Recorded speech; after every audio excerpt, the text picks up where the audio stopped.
કેમ છો બધા મજામાં? તો ગુજરાતનો ટેસ્ટનો પાર્ટ 2 માં આપણે બનાવીશું સેવસળ. તો સેવસળ ક્યાંનું ફેમસ છે? તો એ છે વડોદરાનું. તો વડોદરાનું ફેમસ સેવસળ છે. તો હું પણ એક વડોદરાનો જ છું, એટલે કે હું પણ બરોડિયા છું. તો હું પણ કહીશ આઈ લવ માય સેવસળ. તો યાર સેવસળ ખાવાની કંઈક અલગ જ મજા હોય છે. તો ચાલો એ મજા હું તમને પણ આપી દઉં, એટલે કે વિડીયોને થ્રુથી રેસીપી આપી દઉં, તો તમે પણ ઘરે બેસીને ટ્રાય કરજો. તો ચાલો બનાવીએ સેવસળ. એન્ડ હા, નવા છો તો ફટાફટથી સબસ્ક્રાઇબ કરી દો, કેમ કે ગુજરાતનો ટેસ્ટમાં ડેલી એક દિવસ આવશે નવી નવી રેસીપીઝ, નવી નવી સિટીઝ. તો સિટીઝ 7 સિટીઝના ફેવરેટ છે. તો સુરત આવી ગઈ, તો આ છે વડોદરા. તો ચાલો કમેન્ટ કરો ફટાફટથી કે ત્રીજી કઈ હશે, અને શરૂ કરીએ સેવસળની રેસીપી. તો સૌથી પહેલા આપણે બનાવીશું તરી. તો તરી માટે એક મિક્સી જારમાં હું એડ કરું છું લસણની કલી, ત્યાર પછી લીલા ધાણાની ડંડી,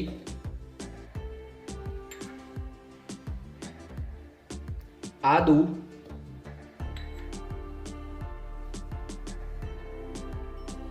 લીલા મરચા, અડધું નંગ જેટલું ટામેટું, અને 3 થી 4 ટેબલસ્પૂન લાલ મરચું પાવડર, અને એડ કરીશું મીઠું. તો આ તરીનો ટેસ્ટ બહુ જ મસ્ત હોય છે તીખો તીખો કરવા માટે સેવસળને. તો અડધી વાટકી જેટલું આપણે પાણી એડ કરીએ છીએ, અને હવે આપણે આને કરી લઈશું બ્લેન્ડ. તો રેડી થઈ ગઈ છે આપણી પેસ્ટ. તો આ પેસ્ટને આપણે ફ્રાય કરીશું. તો ચાલો ફ્રાય કરી લઈએ. તો પેનમાં આપણે એડ કરીશું તેલ. તો અહીંયા તેલ લગભગ 4 થી 5 ટેબલસ્પૂન જેટલું લઉં છું. તો હવે આપણે એડ કરીશું આપણી પેસ્ટ જે આપણે બનાવી હતી તે.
તો હવે આપણે ગેસને કરી લઈશું બંધ, કેમ કે સરસ મજાની તીખી તીખી તમતમતી આપણી તરી થઈ ગઈ છે. તો ચાલો હવે આપણે બનાવીશું સેવસળ. તો ચાલો હવે આપણે બનાવીશું સેવસળ. તો એક પેનમાં આપણે એડ કરીએ તેલ. તો અહીંયા 3 થી 4 ટેબલસ્પૂન જેટલી લીધું છે આપણે તેલ. ત્યાર પછી આપણે એડ કરીશું જીરું, હિંગ, અને ઝીણી સમારેલી ડુંગળી. તો અહીંયા 3 નંગ જેટલી મેં લઉં છું.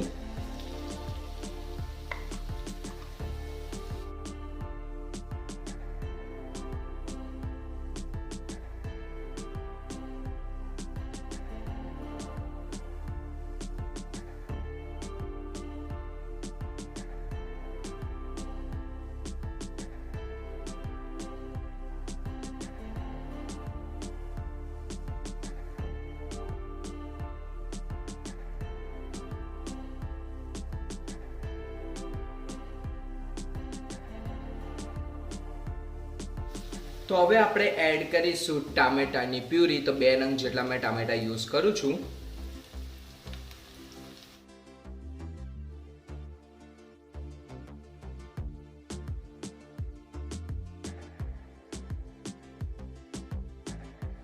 તો હવે આપણે એડ કરીશું મસાલા. તો સૌથી પહેલા એડ કરું છું લાલ મરચું પાવડર, ત્યાર પછી હળદર, ગરમ મસાલો, ધાણા જીરું પાવડર, ટેસ્ટ પૂરતું મીઠું,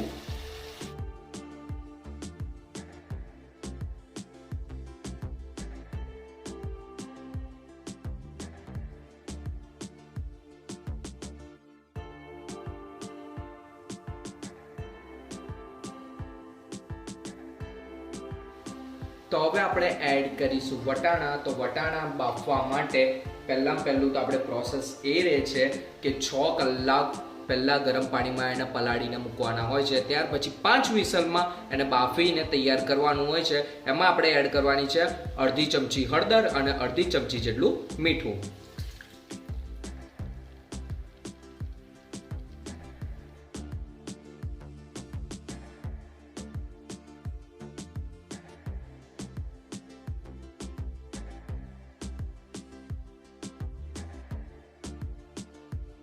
તો હવે હું અહીંયા તીખાસ માટે એડ કરું છું તરી, જે આપણે તરી બનાવી હતી ને તે. તો અહીંયા 3 ટેબલસ્પૂન જેટલી એડ કરું છું.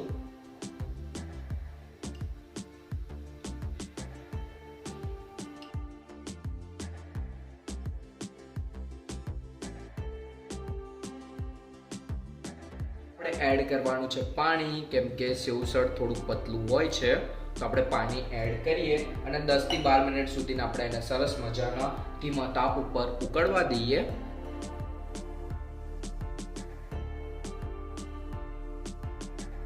તો રેડી થઈ ગયું છે આપણું સેવસળ. તો ચાલો હવે ગેસને કરી લઈશું બંધ અને કરીશું પ્લેટિંગ. તો ચાલો કરી લઈએ પ્લેટિંગ. તો યાર 50% પ્લેટિંગ તો મેં તૈયાર કરી લીધી છે. તો આ છે બન, આ આપણે બનાવી હતી તે તરી, આ છે લીલી ડુંગળી, સેવ અને લીંબુ. તો ચાલો હવે બાઉલમાં આપણે એડ કરીશું સેવસળ.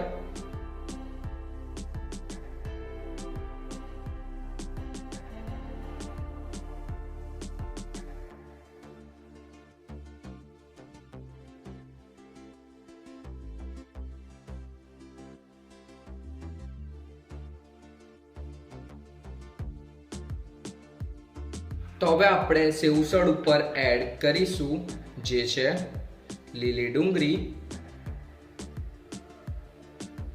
ત્યાર પછી એડ કરીશું ઉસળ ઉપર સેવ, એટલે થઈ જશે આપણું સેવસળ. અને સરસ મજાની તીખી તમતમતી તરી.